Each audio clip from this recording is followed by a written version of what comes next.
طيب فتوح وحسام عبد المجيد برضه لو جالهم فلوس اتكلوا على الله. لا اسال فيها اكرامي دي. ليه؟ اسال فيها يا اكرامي.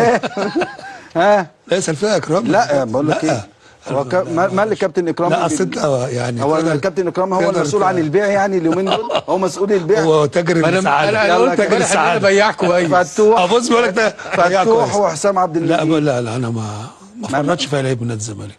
لان احنا نادي بطولات زي النادي الاهلي بالظبط، يعني ممكن نكون عندنا مشاكل بس تلاقينا ناخد بطولات. فانا ما اعتقدش ان يبقى الحاله اللي احنا فيها ممكن تتحل في يوم وليله، فما ما بنفرطش في نجوم الله. فانوس سحر يعني في يوم وليله؟ ممكن في يوم وليله طبعا. ايه اللي في يوم وليله يعني؟ حد راجل عمال يتبرع، حد نفكر بره الصندوق. وانتوا عايشين على التبرعات ورجل الاعمال لا يا راجل احنا بس. لا يعني هو ده اللي انت مستنيه، واحنا ان دلوقتي انت تنام وتصحى تلاقي حد اتبرع. هو ده اداره نادي. طب ممكن تقول لي حاجه؟ نادي ماشيه على التبرع. طب اسمعني، انا مش فاهم والله. مجلس الاداره طلع لي سنه من السنين حد اتبرع. مين؟ هو السنتين دول الراجل ممدوح عباس على طول بيتبرع علشان الظروف ده شويه هيتبرع بالدم بتاعه عشان الظروف كانت صعبه. انما قبل كده حد اتبرع خالص، حد اتبرع لينا. فانا عايز بس اقول حاجه، احنا نادي بطولات ما ينفعش نفرط في نجوم الفريق. فنستحمل ويستحملوا النجوم، وان شاء الله ما فيش لعيب يا مهيب في العالم فلوسه بتضيع. طيب فيستحملوا بس اللعيبه دي. طيب يعني الحمد لله كابتن اكرامي بقى عندنا صانع العاب محترم، حاجه ما كانتش موجوده بقالها فتره. امام عاشور واحد من نجوم منتخبنا الوطني. اللي بتضحك عليها قلت حاجه ده اصل انا عارف انت هتقول ايه يعني. كمل طيب. لا انا مش خلاص، ما انا خلاص خلصت. ما هو حد قال ان امام عاشور مش لعيب كويس. امام عاشور لعيب كويس، صانع العاب كويس وهداف والحاجات دي كلها. يعني ما فيش جديد بالنسبه لامام عاشور. متاكد مفيش جديد بالنسبه لامام عاشور في الملعب؟ انا شايف ان مفيش جديد. طيب اذا كان في حاجه تانية قولها لي يعني، يمكن انا مش واخد بالي منها. طب قول لي بقى، كمل. انا اللي اكمل ولا انت؟ اكمل في ايه يعني؟ ما انا مش عارف. انا اكمل لك. يعني امام في الدوره ما شاء الله ماشي كويس. هل ممكن امام يمشي ولا يقعد بقى؟ سلام. يعني انت عايز توصل لدي يا مهيب؟ لا بص، مساله ان امام عاشور يمشي ولا يقعد في النادي الاهلي دي متوقفه على حاجه مهمه جدا بالنسبه للتجديد بتاعه.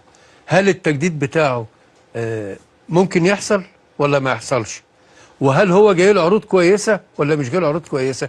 انت معنى انك تقول حاجه زي كده ان انت عندك المعلومه. يعني لو قلتها لي لا انت اللي عندك المعلومات. والله ما عندي المعلومه. لا انت عندك. انا بحلف بالله. طيب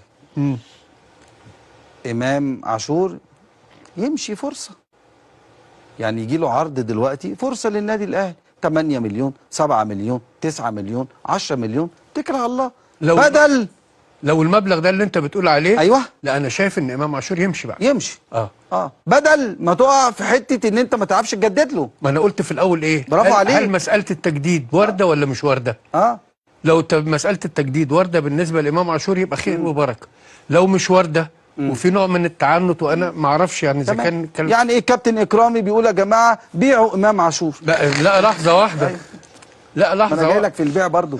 لا استنى خليك معايا بس. بدل ما تروح له هناك. طيب يعني ما تلبسنيش في الحيطه. لا والله خالص. انا لا انت كده انت بتركبني المرجيحه. لا انت مش قلت لو جاي له مبلغ بيعوه اللي انت بتقول عليه 10 مليون دولار؟ لا قلت 7 8 9 10. رحت انا ردد عليك قلت بيعوه. لو 10. طيب يبقى كابتن اكرامي بيطالب ببيع امام عاشور. طيب في حاله انه يجي له مبلغ ايه محترم. اكيد طبعا. بس كده. اكيد هو الاهلي يعني هيفرط في امام بالسهل. بس تاني بدل ما يعرفش يجدد. ما انا قلت مهيب. طيب ما انا قلت لو مساله التجديد بالنسبه لامام عاشور غير وارده لا يتباع بقى. لا انت اللي بتقول، انا ما قلتش حاجه، انت اللي بتقول يتباع. السلام عليكم. اولا موضوع خطوبه بنتايك لاحمد سليمان ده شيء شخصي. احنا بنتكلم في الكوره او بنتكلم في ازمه خاصه بنادي الزمالك او النادي الاهلي او لاعب، فالموضوع ده ملوش علاقه بده اطلاقا. دي النقطه الثانيه، وعلى فرض ان فيه سعي من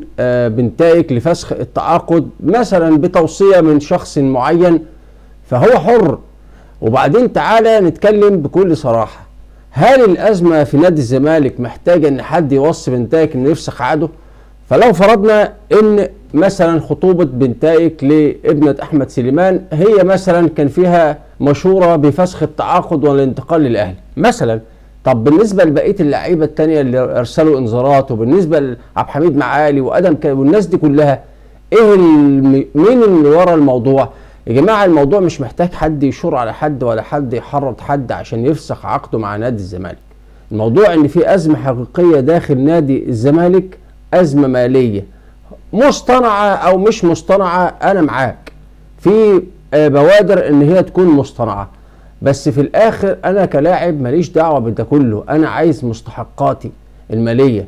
بتوع الزمالك قعدوا يعملوا حملة كده على السوشيال ميديا والإعلام الزملكاوي المناصر للزمالك اللي بيطلع في قنوات كلها بالكامل، بدأ يعمل حلقات منهم مهيب الأقرع ده بتاع بلط السيراميك وسيف زاهر وإسلام صادق وإبراهيم عبد الجواد وميدو، استغلوا كل البرامج اللي المفروض ان هي في قنوات محايدة عشان يروجوا لفكرة ان الزمالك عايز الارض مديون، الزمالك بيقع، الزمالك بيفلس، الزمالك هيتباع في المزاد عشان الوزارة او الدولة ترجع لهم الارض.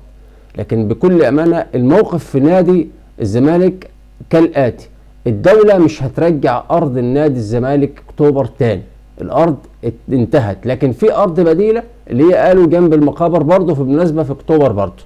الارض دي حاليا هي البديل الامثل لنادي الزمالك. حتى وزير الاسكان نفسه مع عمرو اديب كان بيساله الارض هترجع، قال له احنا عندنا حل بديل لنادي الزمالك، حل بديل. حتى عمرو اديب قال له انا حل اديب بديل دي يعني فهمتها ارض بديله، وهي فعلا ارض بديله، ولكن المشكله في كيفيه استثمار الارض وكيفيه عمل المنشآت في وقت قياسي.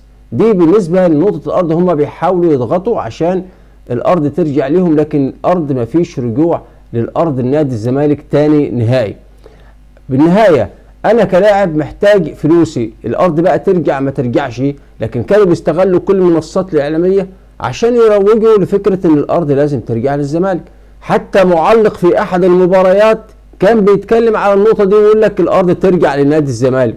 حتى شيكابالا في تعليقه على هزيمة مصر من الأردن في الدوحة في قطر مع إبراهيم فايق يقول لك ما انتوا خدتوا الأرض من الزمالك. إيه علاقة ده بده؟ فكل واحد زملكاوي تم تحفيظه وتلقينه نفس الكلام عشان يقوله لوسائل الإعلام إن نادي الزمالك فلس بينهار تك تك تك. دلوقتي بين يوم وليلة بيتكلموا على إن في انفراجة كبيرة للأزمة المالية وهيحصل أزمة مع انفراجة كبيرة. طب الانفراجة ديت بين يوم وليلة جت منين؟ ورجال الأعمال اللي انتم بتقولوا هيتبرعوا، طب كانوا ساكتين ليه؟